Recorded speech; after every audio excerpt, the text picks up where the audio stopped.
Hello la communauté.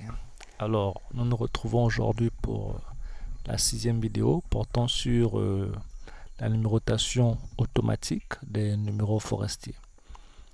Alors, nous allons voir dans cette vidéo comment récupérer le dernier numéro attribué, comment effectuer une distribution automatique, puis comment éditer et sauvegarder une fiche d'abattage. Sans plus tarder, nous devons nous rendre dans le menu exploitation. Ensuite, dans le groupe production, nous recherchons l'option numérotation, nous la déroulons et nous sélectionnons distribution automatique.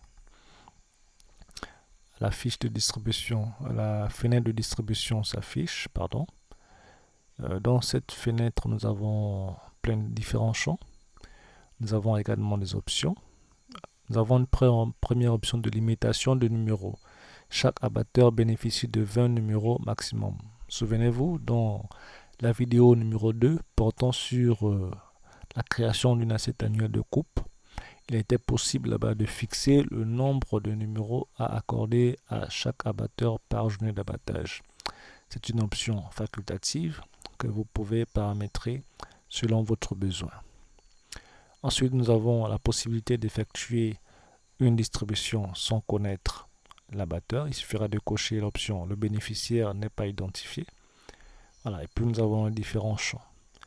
Pour ce qui est du dernier numéro, il est récupéré automatiquement par le programme. Ici, en l'occurrence, le dernier numéro en Okumi est de 4645 et en bois d'hiver de 675. Alors, nous allons donc faire un test.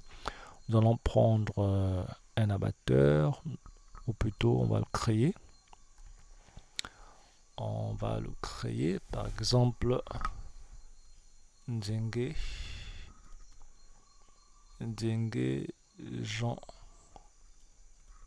Jean Brice. Voilà. On va créer cet abatteur là. Ok. Notre abatteur qui est arrivé par exemple dans notre entreprise au mois de janvier, par exemple le 10. Nous validons. Voilà, nous allons sélectionner notre Nzenge Jean Brice. Nous allons prendre voilà, un aide, par exemple Morangue Papé. Ok.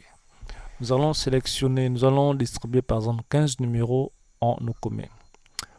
Comme vous pouvez voir, constater au bas de la fenêtre, nous avons le cadre mode qui définit les 3 modes disponibles pour la distribution. Donc nous avons le mode automatique, le mode report des numéros et le mode distribution manuelle. Nous allons donc distribuer 15 numéros en Okome. Il suffira de taper sur la touche entrée ou de cliquer sur le bouton ajouter au panier. Voilà. Donc nous pouvons voir au tableau de gauche les différents numéros qui sont affichés. Ensuite, nous allons faire une distribution en bois d'hiver. Nous allons distribuer par exemple 7 numéros. Mais rappelons-nous, nous avons le programme est fixé sur une option 20 numéros par abatteur. Or, nous avons déjà 15 numéros en Okome et nous souhaitons avoir 7 numéros en bois d'hiver. Ça fera 22 numéros.